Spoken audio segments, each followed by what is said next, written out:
내 안에 잠든 거인을 깨워라. 나는 의식적인 노력으로 자신의 삶을 높이고자 하는 인간의 확실한 능력보다 더 고무적인 사실을 알지 못한다. 헨리 데이비드 소로.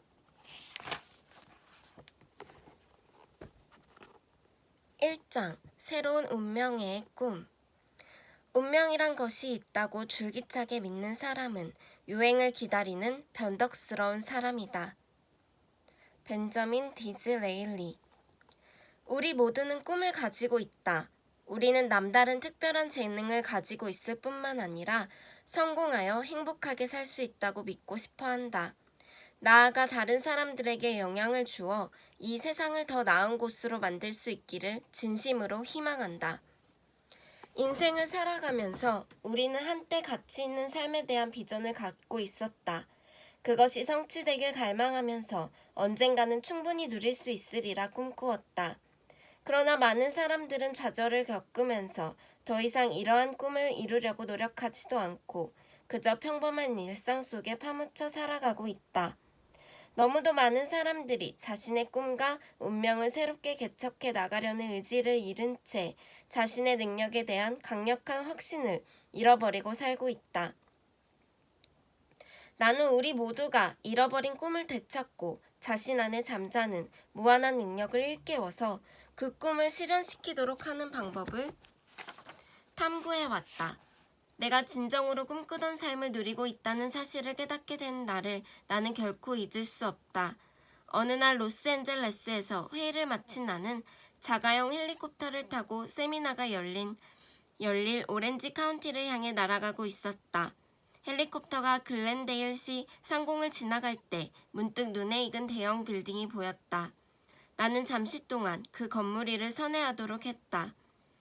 헬기에서 아래를 내려다보니 그 건물은 불과 12년 전에 내가 청소부로 일했던 바로 그 빌딩이었다. 그 시절 나는 출근하는 30분 동안만이라도 출퇴근용으로 타고 다니던 1960년형 고물 폴크스바겐 자동차가 고장나지 않게 해달라고 빌었다. 나는 어떻게 살아남느냐 하는 문제에서 벗어날 수 없었다. 그만큼 하루하루 사는 게 힘들고 두렵고 외로웠다. 그러나 지금의 나는 자가용 헬리콥터로 그 건물 위를 날고 있지 않은가. 세상에 10년 동안이 이렇게 변할 줄이야. 그 시절에도 나는 꿈을 가지고 있었지만 실현될 가능성은 없어 보였다. 하지만 돌이켜보면 과거 내가 경험한 모든 실패와 좌절이 한 차원 다른 삶을 살고 있는 지금의 내가 있게 된 지혜의 기초가 되었다.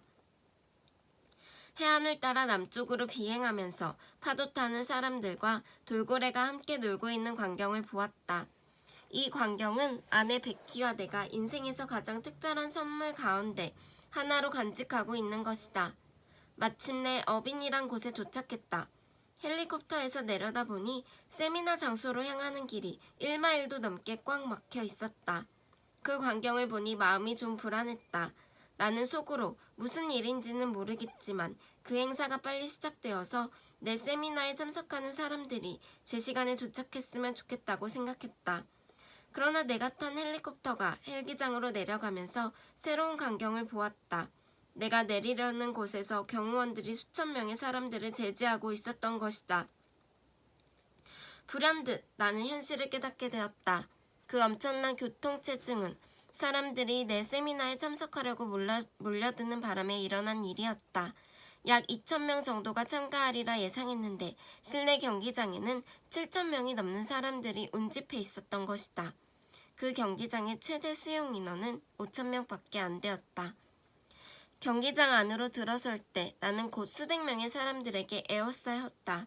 그들은 나를 포옹하거나 내 교육이 자신들의 인생에 얼마나 큰 영향을 끼쳤는지 말해주려는 이들이었다. 그들의 이야기는 믿을 수 없을 만큼 놀라웠다. 한 어머니는 지나치게 활동적이고 학습장애가 있었다는 아들을 나에게 소개했다. 그녀는 이 책에서 소개하고 있는 감정관리의 원칙을 활용해 아이가 먹고 있던 리탈린이란 약을 끊었을 뿐 아니라 캘리포니아로 이사해 새로 치른 평가시험에서 천재 수준이라는 평가를 받았다. 그녀가 아들에 대해 이야기할 때 여러분도 그 아이의 얼굴을 보았으면 좋았을 텐데. 한 신사는 이 책에서 배우게 될 성공 조건화 기술을 활용해 마약을 끄는 이야기를 해주었다. 50대 중반의 한 부부는 그들이 이 책에서 말할 개인적인 내부 원칙에 대해서 배우기 전까지 15년이 넘는 결혼 생활 동안 수없이 이혼에 대해 고민했다고 말했다. 어떤 세일즈맨은 6개월 만에 한 달 수입이 $2,000에서 12,000달러로 껑충 뛰어올랐다고 했고, 또 어떤 사업가는 힘을 주는 질문법과 감정관리법을 적용하여 지난 1년 반 사이에 회사 수입이 $300만 이상 상승했다고 말했다. 미모의 젊은 여자는 또 이 책에서 자세하게 소개하는 지렛대 원칙을 사용해 23kg 이상 감량했다면서 자신의 옛 사진을 보여주기도 했다. 진한 감동에 사로잡힌 채 나는 한동안 아무 말도 할 수 없었다. 그곳에 모인 청중들이 웃고 환호하는 사랑스러운 모습을 바라보면서 나는 지금 이제껏 꿈꾸어왔던 삶을 살고 있음을 불현듯 깨달았다. 불신의 그림자를 떨치고 이곳에 모인 모든 사람들이 소망하는 변화를 그들 스스로 만들어낼 수 있도록 도와주는 정보, 전략, 철학, 기술들을 내가 가지고 있다는 것을 알았을 때의 그 느낌은 너무도 짜릿했다. 머릿속에 수많은 영상과 감정이 홍수처럼 흘러넘쳤다. 불과 몇 년 전 캘리포니아 베니스에 있는 10여 평의 독신자 아파트에 앉아서 내 곁에는 아무도 없어요. 아무도 들으려 하지 않고 내 의자조차도 귀를 막아요. 그래요. 나는 울고 있어요. 방황하고 있어요. 왜 아직도 나를 외롭게 내버려 두느냐고 말할 수조차 없어요. 라는 닐 다이아몬드의 노래를 들으며 울던 시절이 갑자기 떠올랐다. 세상사에 휘둘리고 있어서 내 인생 따위는 별로 중요하지 않은 것 같다고 생각하던 기억이 났다. 또한 나는 내 인생이 극적으로 바뀐 순간을 떠올렸다. 그 순간 나는 정신적으로, 감성적으로, 그리고 신체적으로 현재 나타나 있는 것보다 훨씬 더 큰 존재야. 이젠 알았어. 하고 말했다.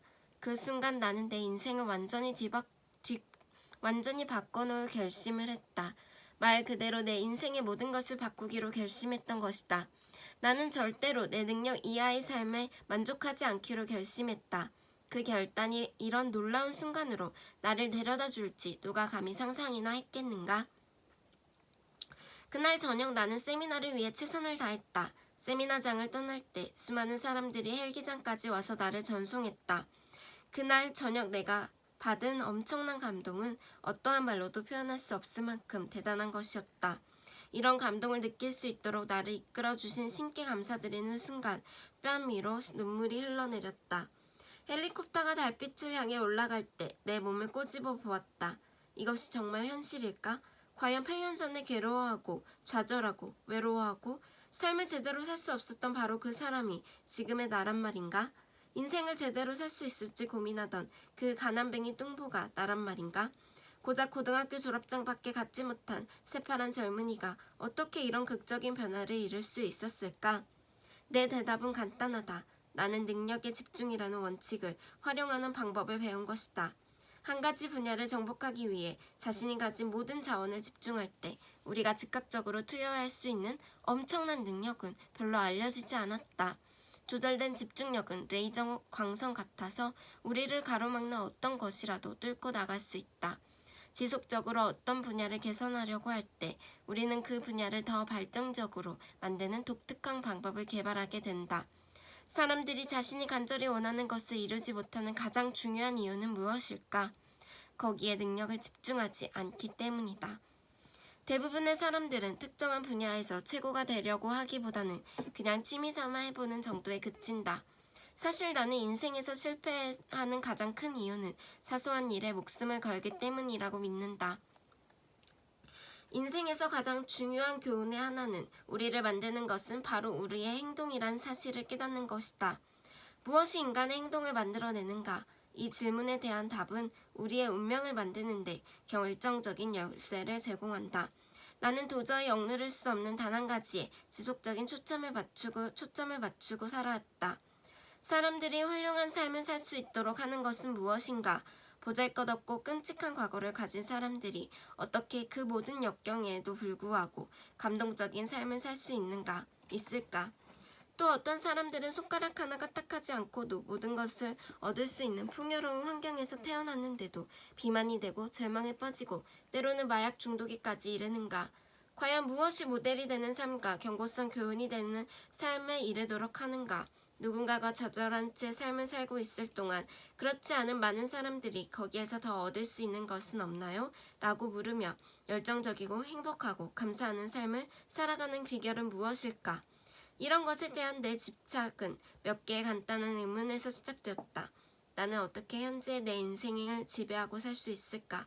오늘과 다른 삶을 만들어내기 위해서, 나와 다른 사람의 운명을 개선하기 위해서 무엇을 할 수 있을까? 어떻게 그런 지식을 더 발전시키고 배우고 성장하며 다른 이들과 진지하고도 즐겁게 그것을 나눌 수 있을까?